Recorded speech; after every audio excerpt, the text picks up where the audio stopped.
புனித வெள்ளி அன்று இயேசுவை சிலுவையில் அறையப்பட்டிருந்த போது கூறிய 7 வார்த்தைகளை குறித்து தியானிப்போம். முதலாவது, பிதாவே, இவர்களை மன்னியும், இவர்கள் செய்வதென்னவென்று அறியாதிருக்கிறார்கள் என்பது தன்னை சிலுவையில் அறைந்தவர்களுக்காகவும் தமக்கு தீங்கு செய்தவர்களுக்காகவும் அவர் பிதாவிடம் மன்னிப்பு கேட்டு அவர்களின் அறியாமையை உணர்த்தி ஜெபித்தார். இரண்டாவது, இன்றைக்கு நீ என்னுடனே கூட பரதீசியில் இருப்பாய் என்று தன்னுடன் சிலுவையில் இருந்த மனந்திரும்பிய கள்வனை நோக்கி கூறுகிறார். மூன்றாவது, ஸ்திரீயே, இதோ உன் மகன். சீடரை பார்த்து, இதோ உன் தாய். இது தன் தாயாரான மரியாளை அன்பான சீடரான யோவானிடம் ஒப்படைத்து அவர்களின் பாதுகாப்பையும் பாசத்தையும் உறுதி செய்த நிகழ்வை குறிக்கிறது.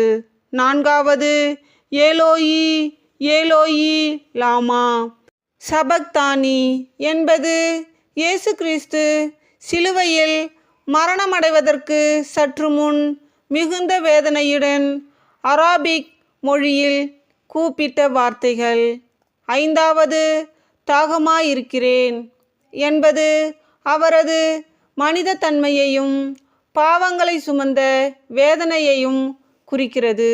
ஆறாவது, முடிந்தது என்பது இரட்சிப்பின் திட்டம் நிறைவேறியதையும் பாவத்திற்கான விலை கொடுக்கப்பட்டதையும் குறிக்கிறது. ஏழாவது, பிதாவே, உம்முடைய கைகளில் என் ஆவியை ஒப்புவிக்கிறேன் என்பது பக்தி, நம்பிக்கை மற்றும் தந்தைக்கும் மகனுக்கும் இடையிலான நெருக்கமான உறவை குறிக்கிறது. அன்பு இயேசுவே, எனக்காக சிலுவையில் நீர் அனுபவித்த கொடிய வேதனைகளுக்காக நன்றி.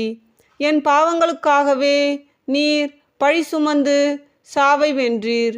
என் பாவங்களை மன்னித்து உமது திரு இரத்தத்தினால் என்னை கழுவி சுத்திகரியும்.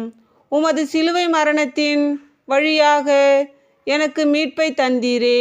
உம்மையே முழுமையான நம்பி உம்மிடம் சரணடைகிறேன். ஆமேன். தந்தை, மகன், தூய ஆவியின் பெயராலே ஆமேன்.